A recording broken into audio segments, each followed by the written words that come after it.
Shalom, salam sejahtera bagi kita semua.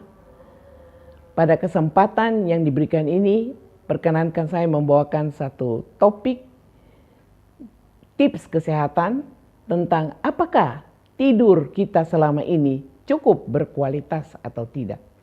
Kenapa kita perlu tidur yang berkualitas? Karena tidur yang berkualitas dapat meningkatkan kesehatan kita. Pada saat ini, kehidupan masyarakat cukup penuh dengan kesibukan. Dan kesibukan ini membuat kita menjadi letih. Kita memerlukan adanya istirahat. Masing-masing berjuang untuk perlombaan hidup. Sehingga keletihan ini menyebabkan kita perlu istirahat. Dan istirahat salah satunya adalah dengan tidur. Apa gunanya kita tidur? Kita tidur untuk membawa satu restorasi atau pemulihan daripada sel-sel tubuh kita yang sudah beraktivitas. Dan pemulihan ini benar-benar diperlukan oleh tubuh kita. Karena apa? Sel-sel yang tidak mengalami suatu restorasi atau pemulihan bisa menyebabkan terjadinya penyakit-penyakit degeneratif, yaitu penyakit kanker, penyakit jantung koroner, dan lain-lain. Kita perlu tidur. Tetapi ada satu saat di mana orang banyak sekali mengeluh. Keluhannya tidak dapat tidur. Atau disebut insomnia. Insomnia adalah salah satu alasan orang pergi mengunjungi dokter. Dan di Amerika ada kurang lebih 3,3 juta daripada bangsa Amerika mengunjungi dokter karena menderita insomnia, tidak dapat tidur. Indonesia kurang lebih 20-30% dari populasi mengalami insomnia. Apalagi stres pada saat-saat seperti ini yang tadinya pandemi membuat lebih banyak orang stres dan stres ini benar-benar memerlukan rehabilitasi kembali. Nah, ada dua jenis istirahat. Istirahat yang disebut istirahat harian dan yang kedua adalah istirahat secara mingguan.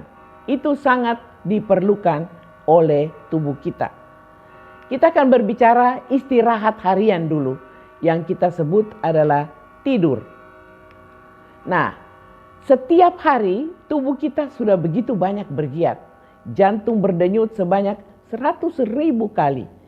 Kita berbicara saja sekitar 4.000 kata-kata, kita bernafas kurang lebih 20.000 kali, dan kita menggunakan otot-otot tubuh kita sebanyak 750 kali. Otak kita yang mempunyai 14 bilion sel-sel bekerja dengan giat setiap hari. Kita perlu benar-benar beristirahat. Dan istirahat harian adalah tidur. Nah, sekarang kita mau berbicara tentang tidur. Kebutuhan tidur itu bagaimana? Dinilai dari kuantitas tidur, jumlah jam tidur, dan yang kedua, apakah tidur kita itu dinilai berkualitas atau tidak. Nah, kebutuhan kuantitas atau lamanya tidur ini berbeda pada setiap orang. Pada setiap usia berbeda pula, disesuaikan dengan kebutuhan bagaimana restorasi atau perbaikan sel-sel tubuh itu. Tergantung dari usia dan aktivitas yang kita lakukan setiap hari. Kita lihat saja bayi. Bayi membutuhkan tidur 16 sampai 18 jam per hari. Jadi kita jangan katakan, wah lama sekali tidur dibandingkan dengan orang dewasa. 16 sampai 18 jam. Usia 3 sampai 5 tahun 10 sampai 12 jam untuk tidur. Dan anak-anak remaja membutuhkan kurang lebih 9 jam atau lebih dalam sehari. Kenapa mereka itu banyak jumlah jam tidurnya? Ini disebabkan karena usia-usia seperti ini masih berada dalam tumbuh kembang. Ya, jadi memerlukan jumlah jam tidur yang lebih banyak. Pada orang dewasa kita selalu dengar sekitar 7 sampai 8 jam per hari. Nah, ada juga variasi dengan angka-angka ini. Kita melihat Benjamin Franklin, Thomas Edison, mereka memerlukan tidur tidak terlalu banyak, sekitar 5 jam. Kemudian Albert Einstein memerlukan tidur hanya sebanyak 9 jam. Nah, tidur benar-benar kita cuma harus melihat bukan saja secara kuantitas, tetapi tidur perlu dilihat kualitasnya. Kebutuhan tidur kita dinyatakan telah terpenuhi apabila waktu bangun keesokan harinya kita merasa tubuh kita lebih segar karena sudah ada perbaikan sel-sel dan cukup siap melakukan aktivitas pada hari itu. Jadi tidur bukan sekedar bicara kuantitas. Kualitas di sini perlu sekali. Kenapa? Tanpa kualitas tidur, seperti lamanya tidur, durasi tidur, dikaitkan dengan dalamnya tidur ini. Kenapa? Karena dalamnya tidur atau nyenyaknya tidur ini, disitulah kita mendapatkan kualitas daripada tidur. Nah, pada waktu seseorang itu tidur, kita kaitkan dengan laboratorium, di sana kita akan melihat gelombang-gelombang otak. Di mana gelombang-gelombang otak ini, gelombang delta namanya, dan menunjukkan bagaimana kaitan atau timing yang tepat di mana kita mengalami tidur yang nyenyak. Nah, untuk itu kita mempunyai 2 jenis tidur. Yang pertama yang kita namakan NREM atau kepanjangan dari Non-Rapid Eye Movement Sleep. NREM ini biasanya berkaitan dengan istirahat secara jasmani atau badannya. Lalu kemudian akan masuk ke Rapid Eye Movement Sleep atau REM untuk istirahat mental. Mari kita lihat tahap pertama yang kita namakan NREM atau Non-Rapid Eye Movement Sleep. Di sini dia mengalami 3 tahap. Pada waktu kita tidur, ya, dalam waktu 10-20 menit, tahap pertama, aktivitas otak bekerja seperti orang terjaga. Sudah mengantuk, tapi kita masih sadar apabila ada suara-suara yang ada di sekitar kita. Lalu masuk ke tahap yang kedua, di mana gelombang otak mulai menjadi lebih lambat, lebih besar, dan orang itu lebih rileks dan lebih susah untuk dibangunkan. Di tahap yang ketiga, ini betul-betul gelombang otak sudah besar, lambat, dan rupanya gelombang delta ini kita akan lihat lebih jelas dan suasana rileks yang mendalam dan tidak sadar lagi terhadap keadaan yang ada di sekelilingnya. Kita sebut tidur nyenyak. Di sini mental juga beristirahat. Nah, setelah itu kita masuk di Rapid Eye Movement Sleep. Nah, di sini pada waktu sudah tidak ada atau tidak ada kesadaran tentang hal-hal di sampingnya, 40 menit dari sesudahnya non-REM ini, orang itu mulai mendengkur. Ya, kadang-kadang mimpi, kadang-kadang ngompol, kadang-kadang ada gemertak gigi di sini. Dan selama REM ini terjadi, ya, mimpi-mimpi ini terjadi, ada yang diingat, ada yang dilupakan. Kedua jenis tidur ini akan berulang terus. Non-REM ke REM 4-6 kali selama 90 menit putaran. Nah, sekarang kita mau bicara tentang kualitasnya. Tadi kita katakan kuantitas tidur bisa 7-8 jam. Ini penting sekali. Kalau kita rata-rata tidur hanya 4-5 jam sehari, dalam beberapa bulan akan memberikan pengaruh yang tidak baik. Jadi jumlah jam ini, tetapi di dalam jumlah jam yang 7-8 ini, kita lihat kualitas daripada tidur. Bagaimana putaran dari non-REM ke REM itu terjadi. Nah, pada saat kita tidur itu, selama kuantitas tidur kita itu, terjadi pengeluaran dari hormon-hormon. Dan hormon ini bekerja untuk pemulihan daripada kesehatan kita. Tetapi ingat, mulainya kapan kita tidur? Ini paling penting. Karena hormon bekerja berkaitan dengan jam di mana kita mulai tidur ini. Dan ini sangat menentukan kualitas daripada tidur. Nah, Waktu mulai tidur ini adalah kita sebutkan waktu biologis. Kenapa kita sebut waktu biologis? Waktu ini pengeluaran hormon-hormon teratur keluar sesuai dengan jam yang kita tidur. Jadi sudah ditentukan jam biologis. Ya. Kemudian kita melihat apa yang keluar, hormon apa yang keluar. Oh, penting sekali. Hormon pertumbuhan, growth hormone, kortisol, prolaktin, ya, follicle stimulating hormone, luteinizing hormone, semua hormon-hormon terjadi pengeluarannya dari organ-organ yang ada dalam tubuh selama kita tidur. Jadi selama kita tidur terjadi proses perbaikan sel dari semua organ dalam tubuh kita. Dari otak, dari paru-paru, dari sistem pencernaan, dan jantung kita juga, terutama liver kita atau hati kita. Nah, hormon pertumbuhan ini penting sekali pada waktu kita tidur. Tapi ingat, saya katakan tadi, kualitas dimulai dengan mulainya jam biologis kita tidur. Jam berapa itu? Sebelum jam 12 malam atau jam 24. Sebelum. Penting. Kenapa? Di sini ada pemulihan sel-sel. Pada saat itu asam amino akan pergi ke otak kita. Dan pada waktu tiba di otak kita, triptofan, semacam asam amino, akan pergi ke kelenjar yang namanya kelenjar hipofise atau pineal. Dan di sana terjadi perubahan serotonin menjadi melatonin. Sehingga kita boleh masuk ke REM atau nyenyaknya tidur. Luar biasa. Tetapi apabila ini tidak terjadi, saudara bisa mengalami insomnia. Itu sebabnya pada waktu tidur ini harus diperhatikan lingkungan sekeliling atau kamar di mana kita tidur. Apakah ini sudah menunjang pengeluaran dari hormon ini? Dan yang kedua, banyak orang katakan, ya saya bisa tutupi pada waktu siang hari saya tidur. Benar, bisa. Tetapi kekurangan tidur bisa dipenuhi, tetapi kualitas tidur tidak. Kenapa? Karena waktu siang itu pengeluaran hormon-hormon ini tidaklah terjadi.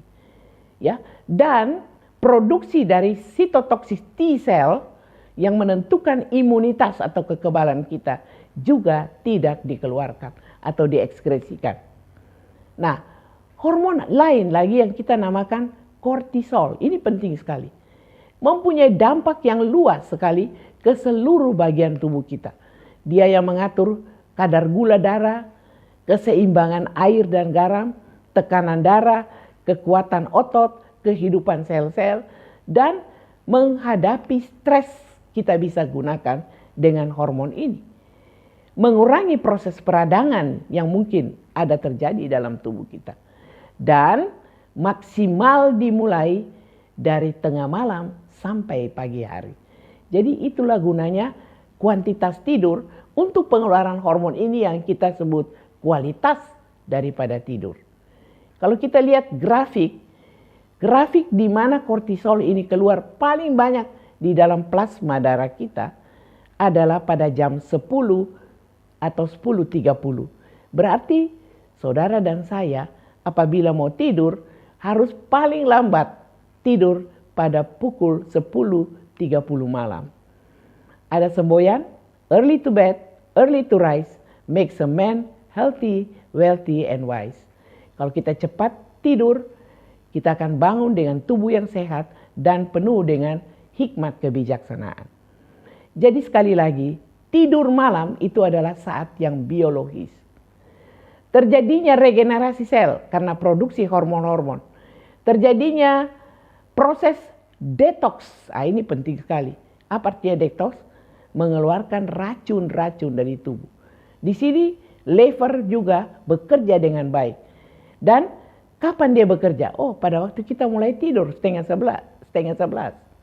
Jadi disinilah arti kualitas tidur itu. Apabila kita tidur lebih lambat lagi, maka proses ini ya tidak terjadi seutuhnya. Kita mempunyai ritme sirkaseptan. Artinya tubuh kita juga memerlukan satu hal, yaitu selain istirahat harian, mingguan. Setiap 7 hari itu terjadi perubahan besar juga dalam tubuh kita. Dr. Halbert, seorang ahli riset dalam bioritme tubuh manusia, dia katakan manusia itu memiliki ritme tubuh yang biologis selama 7 hari. Dia bikin suatu trial, dia pergi ke satu gua itu gelap, ya, tidak ada orang yang mengganggu, tidak ada suara, jantung kita dipantau di sana. Seluruh kondisi sel-sel tubuh kita dikontrol. Tidak boleh ada pengaruh luar. Ternyata dia tetap jam biologis. Sel-sel itu tetap memerlukan istirahat mingguan. Kenapa?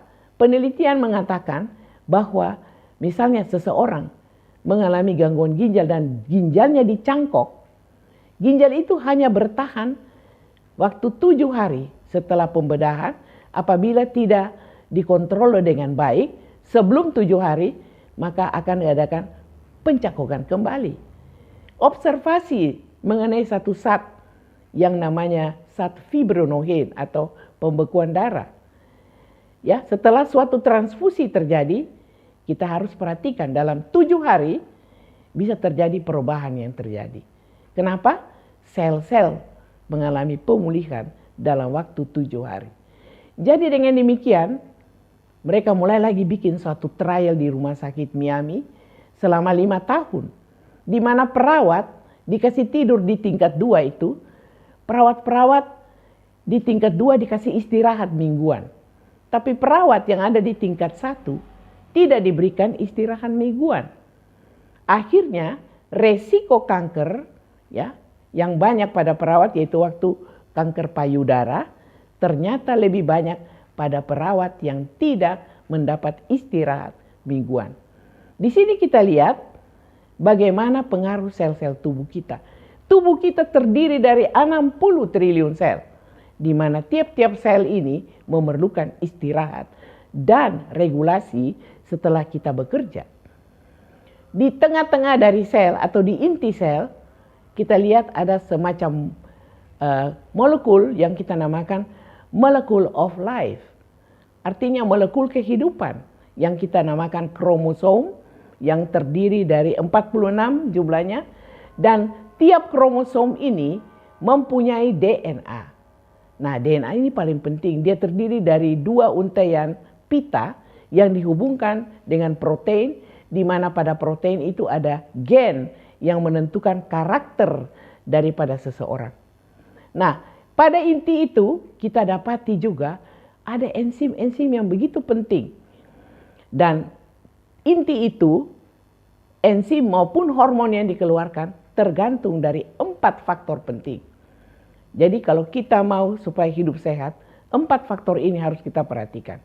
Faktor makan, nutrisi, faktor istirahat, ya, termasuk tidur yang kita sebut tadi, kasih, jiwa, emosi, dan faktor lingkungan. Nah, kita lihat kenapa kita harus jaga keempat faktor ini. Terutama makan, faktor makan dan tidur. Karena ini mempengaruhi DNA. Dia yang atur sel-sel itu bertumbuh, berkembang, sampai sel-sel itu mati. Dia robah lagi menjadi sel yang baru. Oleh karena itu, sangat diperlukan memiliki suatu kehidupan pola hidup sehat. Kenapa? Kalau koordinasi dari DNA ini hilang, maka sel-sel kita akan bertumbuh menjadi massa tumor, ya, dan terjadilah kanker, penyakit jantung, dan lain-lain. Oleh karena itu saya dapat katakan, mari kita menggunakan kualitas tidur di dalam kuantitas tidur. Maksudnya begini, istirahat harian yang kita lakukan berkualitas pada kuantitas tidur yang selama 6-8 jam, di mana peristiwa-peristiwa pengeluaran hormon untuk metabolisme regulasi sel-sel tubuh kita berjalan dengan baik. Ini berkaitan dengan jam biologis. Pada mulanya kita harus lakukan dengan tidur paling lambat jam 10.30 malam. Sudah nyenyak waktu itu. Proses detoksikasi berjalan pada saat itu. Racun-racun dikeluarkan, terutama dari liver, semua berjalan lancar sewaktu kita tidur. Dan ini terjadi pada tingkat di mana saat REM, ya, rapid eye movement, ya. Dan pada saat ini proses faktor lingkungan harus dijaga dengan baik. Mana lebih baik? Kita tidur di kamar yang gelap atau kamar yang berlampu terang? Ini mempengaruhi kualitas tidur.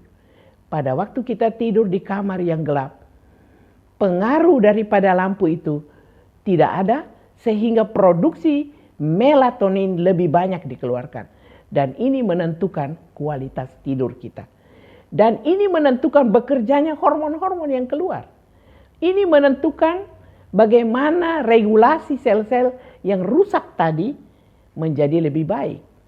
Dan pada waktu tidur, hentikan segala pikiran-pikiran kita. Makanya kita perlu berdoa supaya emosi kita diselesaikan dengan baik sebelum tidur. Makan kalau boleh 4 jam sebelumnya.